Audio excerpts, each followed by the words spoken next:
What's up, guys? Welcome back to the channel. Cars with Abe here. Today is the exciting day. We finally have parts. We have Wilwood, we have Summit Racing, we have the master cylinder, we have the front disc brake upgrade, and of course some tools setting aside that I need for this job, or possibly need.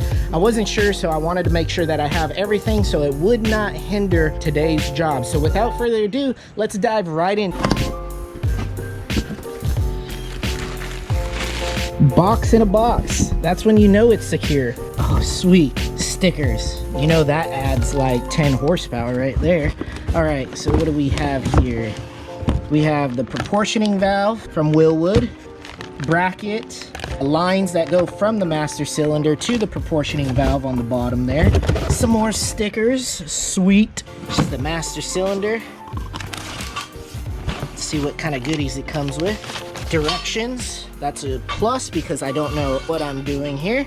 But let's take a look at this. Dang, looks good. I have a feeling that this will look perfect in the Ford engine bay. Look very nice once we get it all squared away. I don't know if you guys can see that condensation there, but forgive me because in Houston today, it is incredibly humid today, so I will be sweating a lot. You've been warned.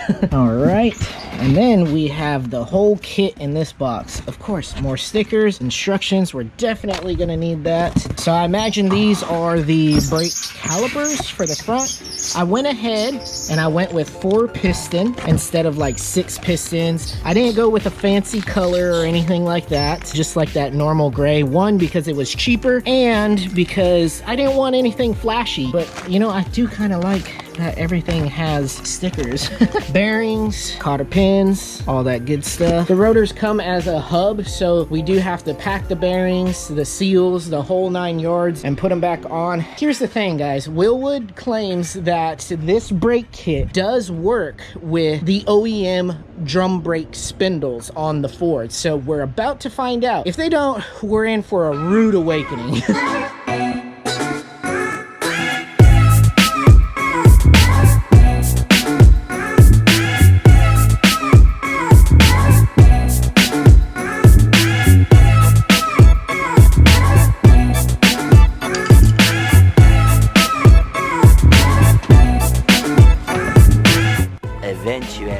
Alright guys, so this is like a 3-hour update here, and I know you guys are probably laughing at me and saying, oh my gosh, it took you 3 hours to get this thing off. Yes, it did, and I'll show you why. Because this adjuster it's welded. There's no way that I could actually get it pulled off all the way without these shoes preventing it from pulling out on the drum. So man, that shit was crazy.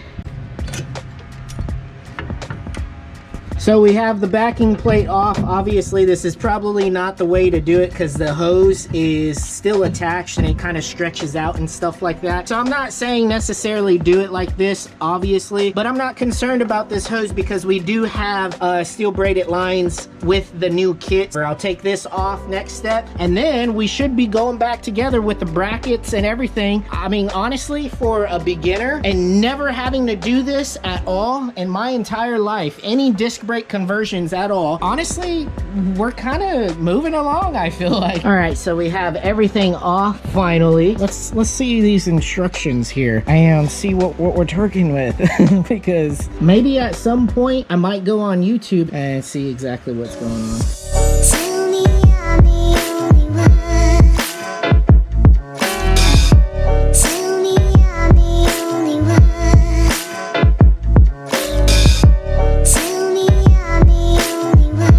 The bracket for the conversion on the spindle. So now all we have to do is tighten those bolts up now and torque them to the spec required by Wilwood. Bracket officially on. This is the funner part of everything because you're actually going back together with it all, and you don't have to deal with those rusty problems necessarily anymore. The hard part has been done. So the easy part is reassembling everything. And so far, it's pretty simple. I was kind of expecting a little bit more difficulty so far putting back together the new parts, but it's pretty straightforward. So Wilwood, I'm giving you a shout out, guys. Sponsorship? I mean, you know, I'm representing. That would be crazy. And we're on to the other side already.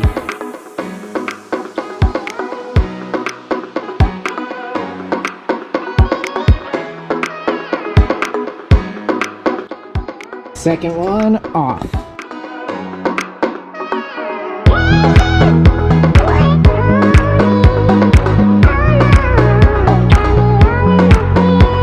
So I'm just gonna go ahead and install the brake line on this side. I mean, you don't really have to do it right now, but since there's just so much room to work with, I'd rather do it like this. Brake line on. All right, guys. Gonna clean up the spindle just a little bit, only to apply more grease. Next step is to put these things on. Oh my God, they're heavy. Oh. We first have to go ahead and lube it up with some wheel grease or brake grease, high temp grease, and then put the big bearing with the seal, let it seat, and then put it on the spindle. Let's clean it up a bit. Oh yeah, I got the big tub. Apply just a little bit, you know. The next step is to apply grease in here, like so. And then we pack the inner bearing, which is the bigger of the two. So we have the inner bearing in there, new seal. So these things came with a bunch of fittings, and you can see over here in the back, you take this off and there you go. So the kit comes with pretty much a variety of fittings. Some will work on your car, some won't, but honestly, it's pretty cool. Here's the fitting that goes into the caliper. So I'm just about to install that and then put this caliper on the passenger side and put the rotor on and all that good stuff. Not necessarily in that order though. That off. Voila. Alright, so we put that inner bearing in there like so. I don't know, look at this, it's looking pretty sick. Just to see disc brakes on a 1964 Ford, it's pretty legit. So the handy dandy instructions say to go ahead and install these and start out with 2 of those shims and also one of those washers right there. On with the caliper we go. You can see those shims in there. Wow, would you look at that? It's looking like a brake system again.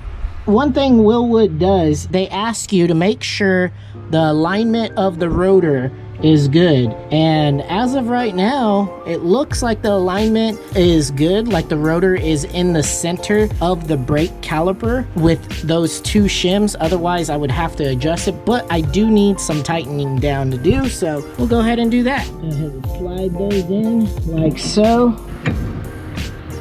Honestly, I thought this is a kind of unique way for these universal brakes, but Wilwood fastens the brake pads with cotter pins. New rotors, new bearings, new pads, new caliper, and new brake line about to be installed. Passenger side complete. Second rotor on, got the bearings all packed up. Slide that baby right in there. Put this washer in, grab new nut. I have to say, when we know what we're doing, it's going by super fast. Put 2 shims on the caliper. Go all the way in the back here on that mounting bracket. Sorry if you guys can't see, but it is pretty tight in here.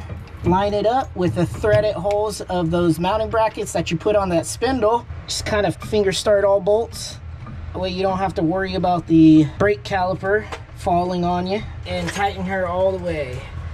Just start out with this top one here.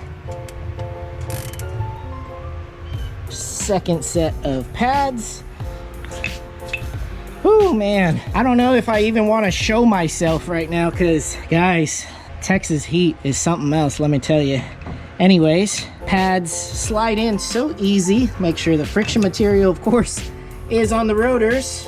But you know what's crazy? What they say goes. I mean, that's pretty centered. Honestly, I thought about doing my own thing and going with something different. I'm gonna show myself, so I'm sweaty, but I was like, you know what? The instructions say to do that, so I went ahead and I did that. And it perfectly aligned on itself, so I don't have to take the caliper back off, try to adjust it again. I mean, it's pretty spot on. Next up is the brake line there. I always like to keep that plastic cover on. That's personal preference, but until the end here, fasten it up.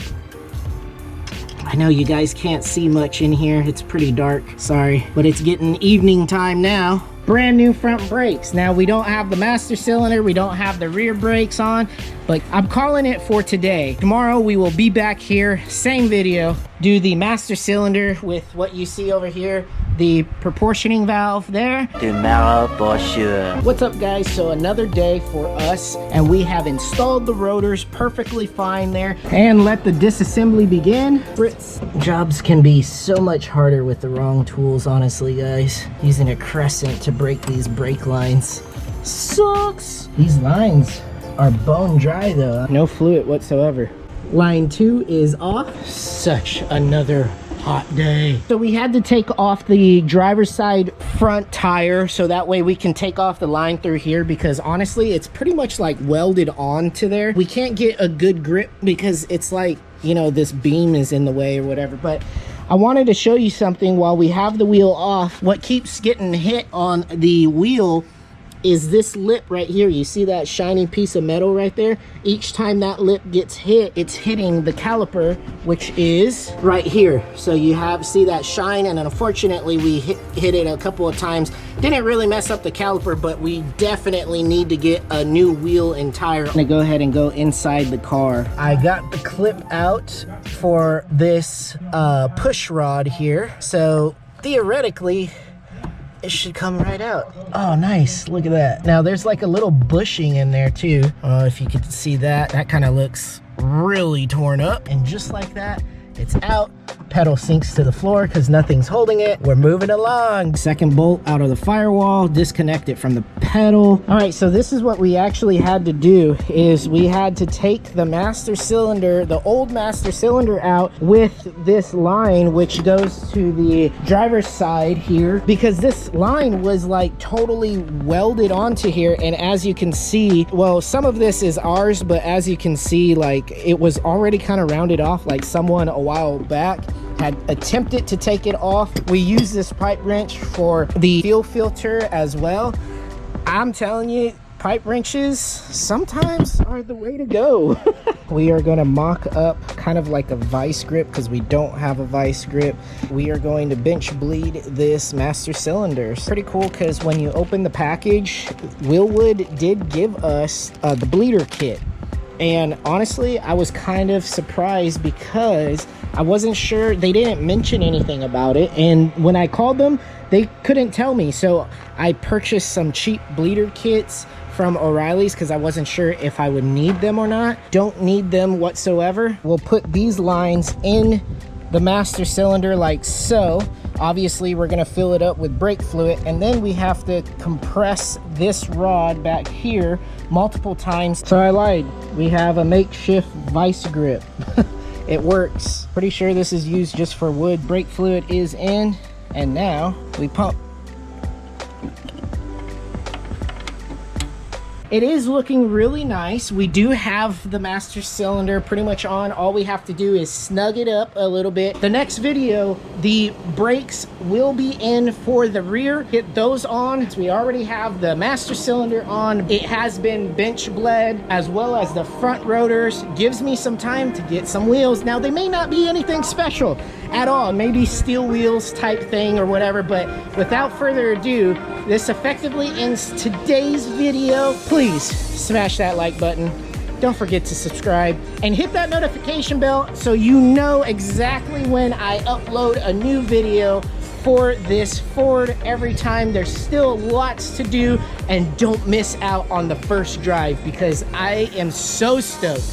Peace, guys.